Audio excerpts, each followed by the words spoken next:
बजाओ में बात पूरे देश में ऑक्सीजन की कमी से मचे हाहाकार की। कोई सोच नहीं सकता था कि अस्पतालों में ऑक्सीजन का ऐसा संकट होगा कि लोगों की जान जाने लगेगी। पिछले कुछ दिनों में बड़े बड़े अस्पतालों में ऑक्सीजन की किल्लत की खबरें सामने आई और अब ये किल्लत जानलेवा साबित हो रही है। आज कई अस्पतालों में ऑक्सीजन की कमी के कारण लोगों ने दम तोड़ दिया। सवाल अब तक वही कि आखिर ऑक्सीजन का ये संकट लोगों की जान कब तक लेता रहेगा।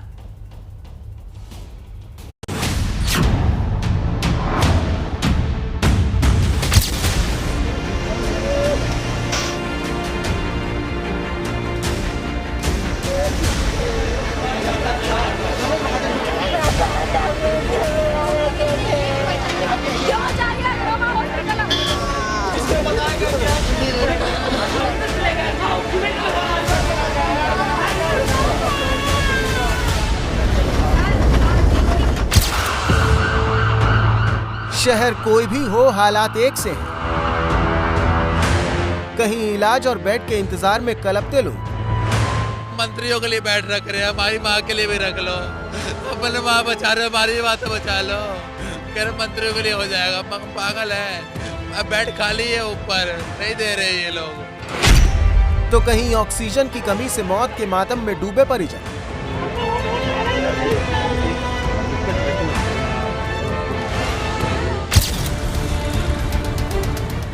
मुंबई से सटे ठाणे में आज 5 लोगों की मौत हो गई। वजह ऑक्सीजन की कमी बताई गई। ठाणे के वेदांत अस्पताल में कोरोना मरीजों का इलाज चल रहा है। आज सुबह इस अस्पताल में भर्ती 5 लोगों की मौत हो गई।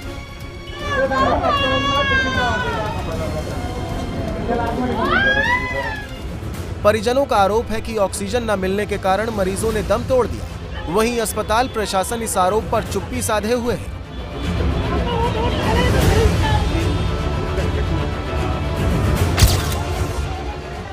हरियाणा के हिसार के एक निजी अस्पताल में भी ऑक्सीजन की कमी मरीजों की जान पर भारी पड़ गई।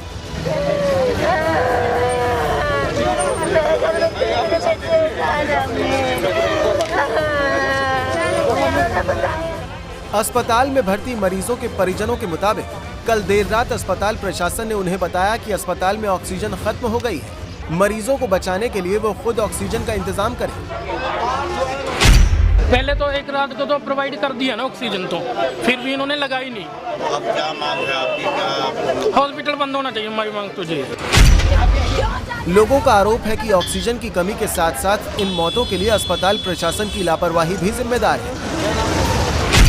इस मौसम में, इस टाइम में जब कि कोविड का इतना प्रकोप है, क्या ऐसा संभव है कि 4 घंटे तक प्लांट बंद रहे? ऑक्सीजन का जो प्राणवायु है कोविड पेशेंट के लिए सबसे जरूरी है। चलो मरीज अगर मरीज बीमारी से मरता है कोई दिक्कत नहीं, हम मानते हैं इस बात को, लेकिन जब एक ऑक्सीजन की वजह से अगर 5 पेशेंट एक हॉस्पिटल में ऑक्सीजन की वजह से 5 पेशेंट एकदम एक्सपायर होते हैं, तो ये सरासर हॉस्पिटल की लापरवाही है। अभी ट्रक आ रहा है, 10 मिनट रुको, अभी ट्रक आ रहा है। इस तरह से करते करते इन्होंने 2-3 घंटे निकाल दिए।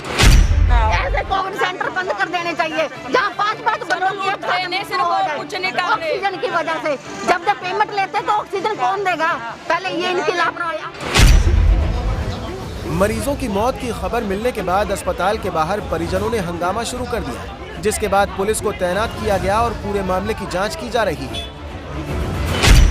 कोविड के अकॉर्डिंग कुछ हुआ है और ये 5 डेथ हुई हैं इसमें, जो सोनी बर्न हॉस्पिटल है। अभी तो हमारे तो छानबीन में कोई ऐसी बात नहीं आई है लापरवाही वाली, जो बाकी ये बताते हैं कि भाई ऑक्सीजन की कमी हुई है। बाकी तो अभी कुछ पब्लिक का माहौल थोड़ा अव्यवस्थित था, उसके अकॉर्डिंग अभी डेड बॉडीज़ को अकॉर्डिंग टू कोविड की जो गाइडलाइन है उनके मुताबिक भेजा गया है। इससे पहले गुरुग्राम के कथूरिया अस्पताल में भी ऑक्सीजन की कमी ने 4 लोगों की जान ले ली। इस अस्पताल ने कल सुबह ही ऑक्सीजन की कमी को लेकर अलर्ट जारी किया था। अस्पताल प्रबंधन के मुताबिक उनकी तरफ से जिला प्रशासन को न सिर्फ जानकारी दी गई, बल्कि जल्द से जल्द ऑक्सीजन भेजने की अपील की गई। इसके बावजूद ऑक्सीजन नहीं मिल पाई। ऑक्सीजन की कमी ज़्यादा सीरियस थी और ऑक्सीजन की भी कमी थी। क्या सुनने में आया कि 11 बजे सुबह ऑक्सीजन खत्म हो गई थी, उसके बाद क्या इंतजाम हमने कर लिया था, मगर सरकार की तरफ से हमें कोई मदद नहीं मिल रही। बार बार गुहार लगा रहे हैं कि हमें ऑक्सीजन ज़्यादा से ज़्यादा चाहिए, मगर ऑक्सीजन हमें कम मिल रही है। जितनी हमें जहाँ रिक्वायरमेंट है उतनी नहीं मिल पा रही है। ऑक्सीजन के सिलेंडर बिल्कुल ख़त्म हो गए, करीबन 15-20 मिनट बिल्कुल ऑक्सीजन बिल्कुल ख़त्म थी। और इससे पहले भी मतलब इन्फॉर्म कर दिया था, हॉस्पिटल वाले ने भी इन्फॉर्म किया था आगे अपने नोडल ऑफिसर को, जहाँ से भी रिसोर्सेज सब पेशेंट्स के जो रिलेटिव सब ने कोशिश करी, बट 20 मिनट तक बिल्कुल ऑक्सीजन का अरेंजमेंट हो ही नहीं पाया। 20 मिनट बिल्कुल सप्लाई बंद थी, जिसकी वजह से कुछ डेथ भी हुई है। हरियाणा में ऑक्सीजन की कमी के कारण अब तक 13 लोगों की मौत हो चुकी है। वहीं दिल्ली के जयपुर गोल्डन अस्पताल में ऑक्सीजन न मिलने के कारण 20 मरीज दम तोड़ चुके हैं। महाराष्ट्र में 33 लोगों की जान जा चुकी है। लेकिन अफसोस ये कि ऑक्सीजन की कमी से लगातार हो रही इन मौतों के बीच भी सरकारें एक दूसरे पर आरोप लगाने में व्यस्त हैं। इसीलिए अब अदालतों को सख्त रवैया अपनाना पड़ रहा है। दिल्ली में ऑक्सीजन संकट पर केंद्र और केजरीवाल सरकार के बीच चल रहे झगड़े की सुनवाई करते हुए आज दिल्ली हाई कोर्ट ने कहा, आप लोगों की वजह से 21 और लोगों की जान चली गई। कोर्ट ने यह भी कहा कि अगर अस्पतालों में अनिश्चितता और दुविधा का माहौल होगा तो मरीज कहां जाएंगे। ऐसे हालात रहे तो लोग घर में मरने को मजबूर होंगे। कोर्ट की यह टिप्पणी सुनने में सख्त लग सकती है, लेकिन हालात वैसे ही बन रहे हैं। दिल्ली के LNJP अस्पताल के बाहर बैठे इस बुजुर्ग का दर्द देखिए। कोरोना संक्रमित होने के बाद उनकी हालत लगातार बिगड़ती गई। परिवार उनके इलाज के लिए कल से अब तक करीब 10 अस्पतालों के चक्कर लगा चुका है, लेकिन कहीं बेड नहीं मिला। दिल्ली के LNJP अस्पताल के बाहर हम मौजूद हैं और यहाँ पर जो कोरोना के मरीज़ और उनके परिजन हैं, उनकी मुसीबतें कम होती हुई नज़र नहीं आ रही हैं। किसी को यहाँ पर बेड नहीं मिल रहा है तो किसी के मरीज़ को यहाँ पर सही से उपचार नहीं मिल रहा है। क्या नाम है आपका? मेरा नाम धीरज है। मेरी मम्मी एडमिट है। यहाँ पे केयरिंग नहीं है। रात को आधे घंटे के लिए मतलब पानी भरना होता है ऑक्सीजन के अंदर। यहाँ पानी भरने में नहीं आ रहा है कोई। हर आधे घंटे में खत्म होता है। 4 घंटे में चक्कर लगाते खाई देख रहे नहीं। केयर बिल्कुल नहीं है। कोई नहीं आता अंदर देखने, कोई नहीं आता अंदर देखने। यहाँ पानी भरने में नहीं आ रहा है कोई। वहीं जिन्हें बेड मिल गया वो दूसरी तरह की दिक्कतों से जूझ रहे हैं। धीरज की मां LNJP अस्पताल में भर्ती हैं। उनका ऑक्सीजन लेवल लगातार गिर रहा है, फिर भी उन्हें ICU बेड में शिफ्ट नहीं किया जा रहा है। पानी तक नहीं पिलाते, पानी तक नहीं पिलाने आ रहे। उनकी ऑक्सीजन हट गई थी रात को, लेकिन नहीं देखा किसी ने आके। कोई नहीं देख रहा, केयर नहीं है।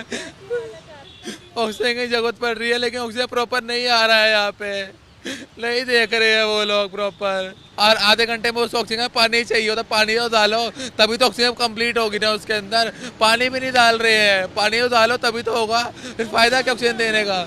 मंत्रियों के लिए बेड रख रहे हैं, हमारी माँ के लिए भी रख लो। अपने माँ बचा रहे हो, हमारी बात बचा लो। कह रहे मंत्रियों के लिए हो जाएगा। हम पागल है। अब बेड खाली है, ऊपर नहीं दे रहे ये लोग। धीरज के मुताबिक अस्पताल की तरफ से उन्हें ये तक कह दिया गया कि बिना किसी अप्रोच के बेड मिलना मुश्किल है। ICU बेड अवेलेबल है, कह रहे अप्रोच लगवाओ। अप्रोच किससे लगवाए हम लोग? किससे लगवाए अप्रोच? कोई वो बंदा कह रहा है अप्रोच से हो जाएगा। हम कहाँ से लगवाए अप्रोच? मम्मी कैसे करवाए हम मम्मी को? ठीक कैसे करवाए? कैसे कह रहे मंत्रियों के लिए है बेड अंदर। मंत्री की मम्मी पे एडमिट होगी क्या? हम पागल है, हम मर जाए यहाँ पे, हम मर जाए। डॉक्टर से लिखवा के लाऊं। अपनी मां के इलाज के लिए तड़पते इस बेटे की चीख कौन सुनेगा? चाहे दिल्ली सरकार हो या केंद्र सरकार। अगर पहले से तैयारी की गई होती तो आज लोगों को इस तरह तड़पना नहीं पड़ता। एक तरफ देश के तमाम अस्पतालों में बेड और ऑक्सीजन की भारी किल्लत है, वहीं कुछ अस्पतालों में लापरवाही का ये आलम है कि वेंटिलेटर धूल खा रहे हैं, क्योंकि वहां उन्हें चलाने वाला कोई है ही नहीं। ये रिपोर्ट देखिए और लोगों की जान पर भारी इस लापरवाही के खिलाफ घंटी बजाइए। इन डिब्बों में पैक है जिंदगी की उम्मीद, लेकिन इनसे जिंदगी तो तब मिलेगी जब ये खुलेंगे।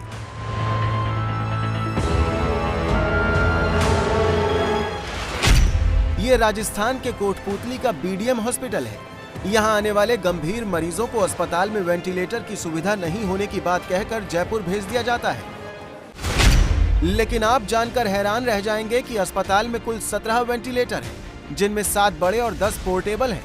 लेकिन ये सारे के सारे वेंटिलेटर पिछले 9 महीने से इसी तरह पैक पड़े हुए हैं। पिछले साल कोरोना के वक्त ये वेंटिलेटर यहाँ इस मकसद से भेजे गए थे जिससे मरीजों को इलाज के लिए दूर न जाना पड़े, लेकिन अस्पताल प्रशासन ने तब से अब तक इन्हें खोलना और चालू करना जरूरी नहीं समझा। 10 वेंटिलेटर जो भी भारत इलेक्ट्रॉनिक्स के आए थे हमारे पास, उनके इंस्टॉलेशन के लिए पहले भी पत्र हमारे द्वारा लिखे जा चुके हैं और अभी भी हम कंपनी से डायरेक्ट संपर्क में हैं। आज भी हम उनको एक मेल भेज रहे हैं जिससे वो किसी आदमी को भेज कर उनको इंस्टॉल करें और डेमो उनका हमको दें, ताकि वो भी कल को ज़रूरत पड़ती है अगर मरीजों के लिए तो वो काम आ सकें। यही हाल बिहार के सासाराम के इस अस्पताल का भी है।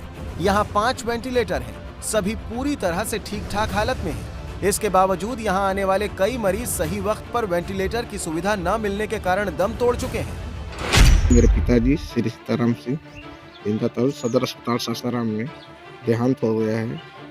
ऐसा वजह है उनको वेंटिलेटर सुविधा न मिलना। वहाँ पर नए कंडीशन में 5 वेंटिलेटर सदर अस्पताल में उपलब्ध है जो फैसिलिटी में नहीं है। अस्पताल में वेंटिलेटर होते हुए भी उन्हें इस्तेमाल सिर्फ इसलिए नहीं किया जा रहा है क्योंकि यहाँ इन्हें चलाने के लिए कोई ऑपरेटर नहीं है। इस बारे में हमने अस्पताल के सिविल सर्जन से सवाल किया तो वो बिना जवाब दिए चले गए। सर वेंटिलेटर के लिए बहुत ज़्यादा शिकायत आ रही है, क्या नाम? सहरसा में कोरोना से अब तक 7 लोगों की जान जा चुकी है। इसके बावजूद यहाँ के सदर अस्पताल में बड़ी लापरवाही हो रही है। पिछले साल कोरोना संक्रमण के दौरान इस अस्पताल में 6 वेंटिलेटर्स भेजे गए थे, लेकिन ये सारे वेंटिलेटर्स महीनों से धूल खा रहे हैं। वजह वही कि वेंटिलेटर्स को चलाने के लिए कोई टेक्नीशियन नहीं है। पिछले साल ही कोरोना महामारी में 7-7, 6-6 वेंटिलेटर खरीदा गया जो आज तक चालू नहीं हुआ है। आईसीयू तो खुद बंद पड़ा रहता है। अगर ये चालू रहता तो हमको लगता है कोसी के पीएमसीएच में गरीब गुरबा को बहुत ज़्यादा मदद मिलता और उसे प्राइवेट नर्सिंग होम का शिकार नहीं होना पड़ता। इस कोरोना महामारी में आईसीयू तो आईसीयू वेंटिलेटर जो आया आज तक टेक्नीशियन नहीं आया। आईसीयू वेंटिलेटर है वहाँ पे एक्सरे टेक्नीशियन की हम लोग मांग किए हैं। जैसे ही हम लोग को मिलेगा टेक्नीशियन की मांग की है, जैसे ही हम लोग को मिलेगा उसको हम लोग परफॉर्म। एक तरफ जब कोरोना काल में देश की स्वास्थ्य व्यवस्था चरमराई हुई नजर आ रही है, तब संसाधनों की ऐसी बर्बादी अपराध से कम नहीं है। अस्पतालों की जानलेवा लापरवाही के बाद अब बात उस लापरवाही की जिसने कोरोना की दूसरी लहर के फैलने की बड़ी वजह बना दी। अब जब देश में हर दिन 3 लाख से ज्यादा कोरोना के नए केसेस आ रहे हैं, तब भी कुछ लोग कोरोना की गाइडलाइंस की धज्जियां उड़ाने से बाजी नहीं आ रहे।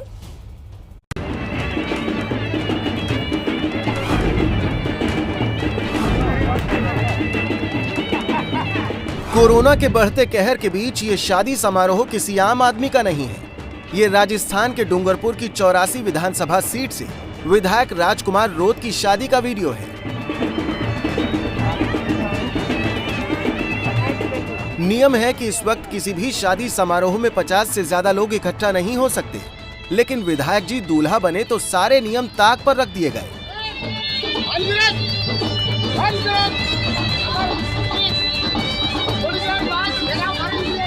इस समारोह में कोरोना की सभी गाइडलाइन की जमकर धज्जियां उड़ाई गई। विधायक राजकुमार रोत बड़ी संख्या में बारात लेकर पहुंचे और ज्यादातर बारातियों के चेहरे पर मास्क नहीं था। बारात पहुंचते ही दूल्हा बने विधायक खुद भी घोड़ी पर चढ़ गए।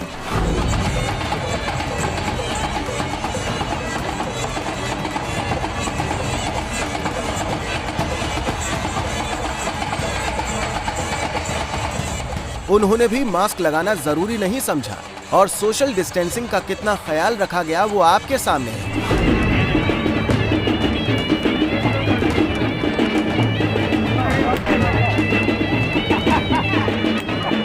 बैंड बाजे से लेकर ढोल मंजीरे तक सबका इंतजाम था।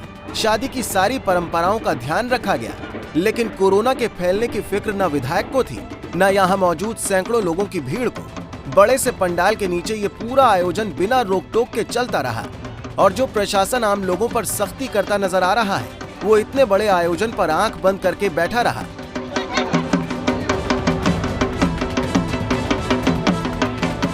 एक दिन पहले ही एक उद्योगपति के बेटे की शादी में भीड़ जुटने पर जिले के कलेक्टर ने 25,000 रुपए का जुर्माना करके केस दर्ज कर लिया था, लेकिन विधायक की शादी में कोरोना नियमों की अनदेखी पर पहले कोई कार्रवाई नहीं की गई। जब ये वीडियो वायरल हुआ तब चालान काटा गया, पर हैरानी की बात यह है कि खुद विधायक राजकुमार रोत ये मानने को तैयार नहीं कि उन्होंने कुछ गलत किया। उनका कहना है कि आना तो हजारों लोगों को था, लेकिन कोरोना के कारण सिर्फ कुछ 100 लोग ही आ पाए।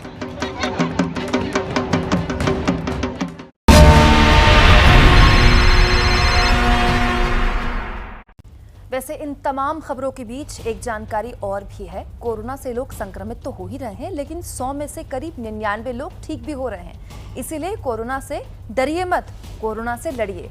उन्हें सुनिए जिन्होंने कोरोना को हराया है। बीमारी में हमको डॉक्टर पर पूरा भरोसा करना चाहिए और अपना मनोबल बिल्कुल बना कर रखना चाहिए। यदि आप अपना थोड़ा भी आत्मबल कमज़ोर करेंगे तो फिर आप ठीक नहीं हो पाएंगे। मास्क पहनिए, वैक्सीन लगवाइए, सोशल डिस्टेंसिंग का पालन करें। और इस बीच एक बड़ी जानकारी आपको दे दें। नीति आयोग के सदस्य डॉक्टर वीके पॉल ने कहा है कि मौजूदा हालात में गैर जरूरी कामों से घर के बाहर ना निकले, घर के भीतर भी लोगों को मास्क लगाना चाहिए। मेहमानों को अपने घर में ना बुलाएं। वैक्सीनेशन की स्पीड को कम नहीं होने दिया जाएगा। लेकिन सबसे महत्वपूर्ण बात जो यहाँ पर वीके पॉल कह रहे हैं कि अब वक्त आ गया है कि आपको घर में भी मास्क लगाना चाहिए। घर पर भी अगर आप मास्क का इस्तेमाल कर रहे हैं तो इसमें कोई हर्ज नहीं। नीति आयोग के सदस्य डॉक्टर वीके पॉल इससे पहले भी वक्त बेवक्त कोरोना को लेकर गाइडलाइंस और एहतियात के तौर पर देश के सामने आते रहे हैं। इस बीच पंजाब से आ रही है बड़ी खबर। पंजाब में शाम 6 बजे से सुबह 5 बजे तक नाइट कर्फ्यू बढ़ा दिया गया, यानी कि जो वक्त है उसमें तब्दीली कर दी गई है। नाइट कर्फ्यू पहले से ही था पंजाब में, अब वक्त बढ़ा दिया गया है। रोजाना शाम 6 बजे से सुबह 5 बजे तक अब नाइट कर्फ्यू रहेगा। दुकानें रोज शाम 5 बजे बंद कर दी जाएंगी। पंजाब सरकार ने नाइट कर्फ्यू का समय बढ़ा दिया है। पंजाब कैबिनेट का नाइट कर्फ्यू बढ़ाने का फैसला जो कि अमल में अब ला दिया जाएगा। पंजाब में पहले से ही नाइट कर्फ्यू है, लेकिन अब इसके समय में बदलाव कर दिया गया है, यानी कि नाइट कर्फ्यू और लंबा कर दिया गया है। रोज शाम 6 बजे से सुबह 5 बजे तक नाइट कर्फ्यू रहेगा और दुकानों को शाम 5 बजे यानी कि नाइट कर्फ्यू के 1 घंटे पहले ही बंद कर दिया जाएगा। कैबिनेट ने इस बात की मोहर लगाई और अब जमीन पर इस फैसले को लागू कर दिया जाएगा। अब शाम 6 बजे से सुबह 5 बजे तक नाइट कर्फ्यू पूरे पंजाब में। 5 बजे ही दुकानें बंद करनी होंगी अगर आप पंजाब में व्यापारी हैं तो, और कर्फ्यू शाम 6 बजे से सुबह 5 बजे तक चलेगा।